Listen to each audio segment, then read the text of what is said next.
શક્તિસિંહભાઈ, બરોબર બાપુ, અરવિંદભાઈ, સોનાલબેન અને તમામ મિત્રો,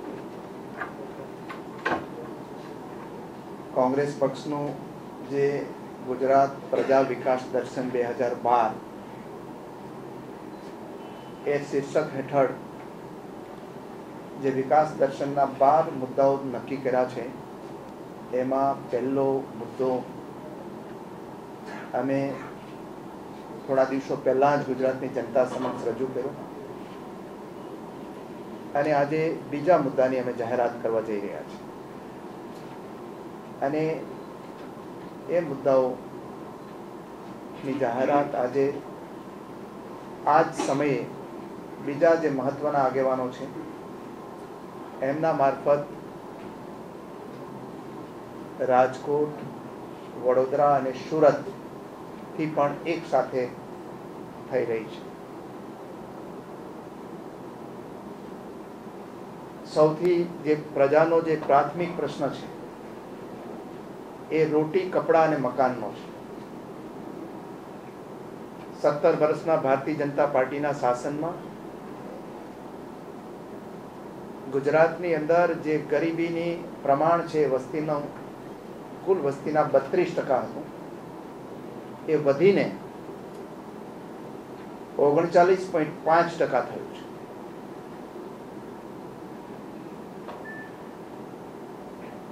અને જે મધ્યમ વર્ગ હતો એ મધ્યમ વર્ગની પીડા પણ સૌથી વધારે વધી છે. ખાસ કરીને મધ્યમ વર્ગનું જે આવકનું મોટું જે હિસ્સો છે ખર્ચમાં, એ મકાન ભાડામાં, વીજળીના ઊંચા બિલમાં, મેડિકલ સારવારમાં અને બાળકોના શિક્ષણની અંદર વપરાઈ જાય છે.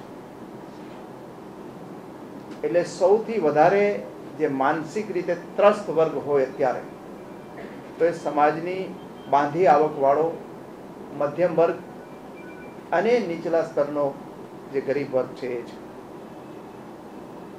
અને એમાં રાહત આપી શકાય એમ છે, પરંતુ અત્યારની જે સરકાર છે એણે રાહતો માટેના મધ્યમ વર્ગના તમામ દરવાજાઓ બંધ કરી દીધા અને એક જ દરવાજો ખુલ્લો રાખ્યો છે, મૂડીપતિઓને અને ઉદ્યોગપતિઓને રાહતો આપવાની. અગાઉ કહેવાયું એ પ્રમાણે ટાટાને 33,000 કરોડ રૂપિયા અને 1100 એકર જમીન અપાય, એસઆરને 9,100 કરોડ રૂપિયા અને 10 લાખ ચોરસ મીટર જમીન, જંગલની જમીન એમને પણ અપાય.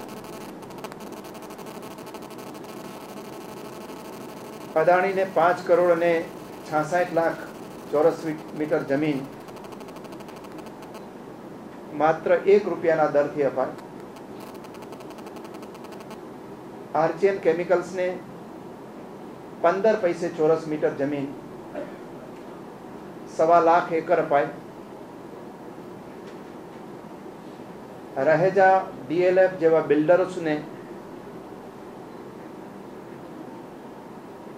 470 રૂપિયા ચોરસ મીટર જમીન ગાંધીનગરમાં અપાય. પૂરી ફાઉન્ડેશનને 10 લાખ ચોરસ મીટર જમીન 1 રૂપિયાના દરથી અપાય ગાંધીનગરમાં જ.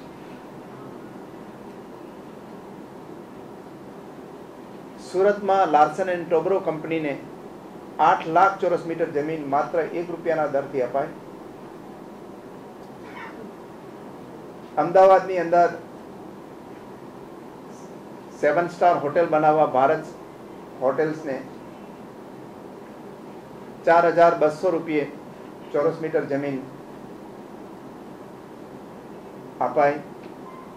પરંતુ મધ્યમ વર્ગ માટેની housing board, slum clearance board કે 50-100 વારના પ્લોટની યોજના જે કોંગ્રેસ પક્ષની સરકારોએ શરૂ કરી હતી અને એને કારણે જમીન મકાનના દર છે એ વ્યાજબી સ્તરે ખરીદી શકાય એટલા રહ્યા હતા, આ તમામ યોજનાઓ એમને બંધ કરી છે. કોંગ્રેસ પક્ષની સરકારો હતી ત્યારે અમદાવાદ સહિતના વિસ્તારોની અંદર મિલ મજૂરોની કોઓપરેટિવ સોસાયટી બનાવીને એને જમીનો અપાતી હતી. પત્રકાર મિત્રોને પણ પત્રકાર કોલોનીઓ બનાવીને જમીનો અપાઈ હતી. જે ગરીબ વર્ગ માટેની અને પછાત વર્ગો માટેની સોસાયટી બનાવીને એને જમીનો અપાતી હતી.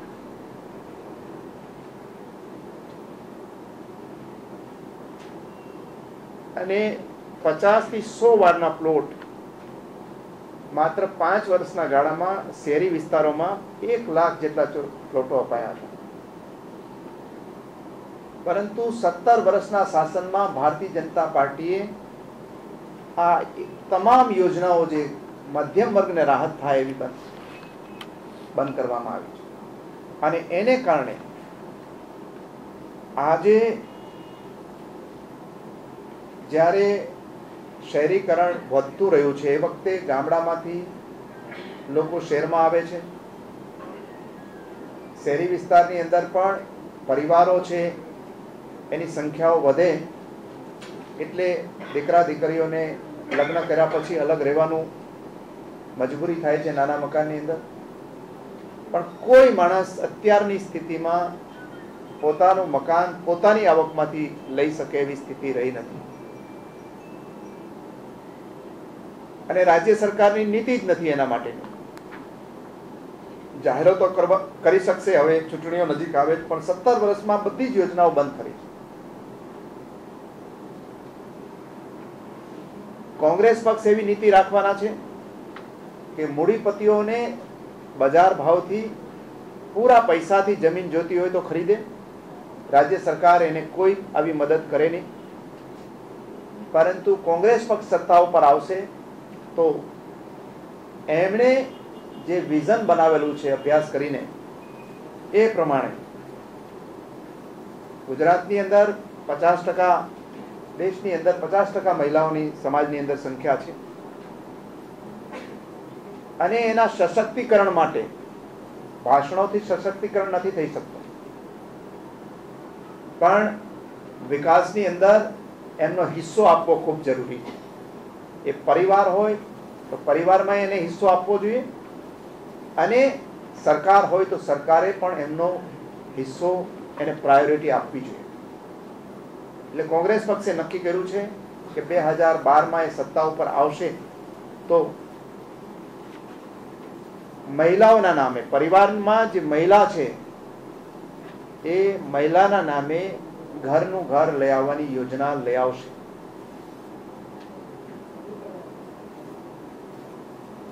અને એના માટે નોમિનલ અમાઉન્ટ શરૂઆતમાં આપીને એને ઘરના માલિક બનાવાશે. જુદી જુદી કેટેગરીના મકાનો, એની વિગત હું એમાં વિગતમાં નહીં જાઉં, વિગત તમને બધાને આપેલી છે. પણ એ જુદી જુદી કેટેગરીના જે મકાનો છે એ મકાનોમાં એની આવકના પ્રમાણમાં એ મકાનોનું એલોટમેન્ટ એનું કરવામાં આવશે. અને બાકીના જે જમીન એમાં ફ્રી આપવામાં આવશે. જમીનની કિંમત લેવામાં નહીં આવે. અને બાંધકામની કોસ્ટના પણ નોમિનલ પૈસા આપી અને જમીનના એને માલિક બનાવાશે. બાકીના સરળ હપ્તાથી 15 વર્ષના. જો કે અમે છતાં પણ એમ કહીએ છીએ કે ટાટાને જે 9,570 કરોડ રૂપિયાનું પેકેજ આપ્યું છે એવું પેકેજ તો આ લોકોને પણ આપવું મુશ્કેલ છે. કે 2200 કરોડ રૂપિયાનું મૂડીરોકાણ હોય, એમાં 9,570 કરોડની લોન હોય, 0.1% વ્યાજ હોય, 20 વર્ષ પછી હપ્તા ભરવાના હોય અને 40 વર્ષે હપ્તા પૂરા કરવાના હોય. એટલે બાપ લોન લે, દીકરો વાપરે અને પૌત્ર ભરે એવી વ્યવસ્થા એમણે સરસ વ્યવસ્થા નીરા રાડિયાના પ્રયત્નોથી ટાટાને મળી છે. અમારો પ્રયત્ન એની નજીક પહોંચવાનો છે. પહેલામાં અમારી સરકાર આવશે તો આવી લોનો આપી હશે એ રદ કરશે અને એટલા પૈસાની અંદર આ 9,570 કરોડમાં આખા ગુજરાતના તમામ લોકોને આપણે મકાન આપી શકીએ. 9,570 કરોડમાં લગભગ કોઈ ઘર વિહોણો ના રહે. એટલે આ યોજના છે એ આપવામાં આવી છે. 3 લાખ મકાનો દર વર્ષે બનાવી અને જેટલા ઘર વિહોણા લોકો છે તમામને ઘર આપવાની યોજના છે. ઝીરો સ્લમ, જે ભારત સરકારની યુપીએ સરકારે યોજના બનાવી છે એ પ્રમાણે ઝીરો સ્લમ પણ કરવાના છીએ, પણ એ અલગ યોજનામાં થશે. આ યોજના છે માત્ર મહિલાઓ માટે અને બાંધીને ઓછી આવકવાળા લોકો માટેની યોજના છે. બાકીની યોજનાઓ જે સરકારની છે એ ચાલુ રહેવાની છે, એ ઉપરાંતની યોજનાઓ છે. એટલે જે મહિલાઓના સશક્તિકરણની અંદર, ઘરની માલિકીની અંદર કદાચ આ યોજના પછી ગુજરાત સમગ્ર દેશમાં સૌથી વધારેમાં વધારે માલિકીનું ઘર મહિલાના નામે ધરાવતું ગુજરાત રાજ્ય બનશે આ યોજના અમલ થયા પછી. ડિટેલિંગ વધારે નથી કહેતો કારણ કે બધી ડિટેલિંગ એમાં આપેલી છે. અને અમે આ યોજનાની શરૂઆત બહેનોને અમારા તરફથી આ રક્ષાબંધનની ભેટ છે. સાચા અર્થમાં અમે રક્ષાબંધનના દિવસે 4 મહાનગરોથી એની શરૂઆત કરીશું અને ટૂંકા સમયની અંદર એકાદ મહિનાની અંદર તમામ 159 નગરપાલિકાઓ અને 8 મહાનગરોમાં આ અરજીઓ મગાવી અને એની પાસેથી અરજીઓ મગાવી અને એનો સર્વે અને અરજી પૂરા કરવામાં આવશે. આ અરજીને પ્રાથમિકતા અપાય એવું પણ ચોક્કસપણે અમે આયોજન કરેલું છે. વિગતવાર હંમેશા તમે જાણો છો એ પ્રમાણે એની વિગતવાર જે યોજના છે એ તો સરકાર અસ્તિત્વમાં આવ્યા પછી એનો અમલ કેવી રીતે અમલ કરવો એના નિયમો વગેરે પછી ઘડીશું. પરંતુ અમારો 10 લાખ મકાનો બનાવવાનો ટાર્ગેટ છે. એટલે અમે વાત કરી અને આગળના માટે અરવિંદભાઈને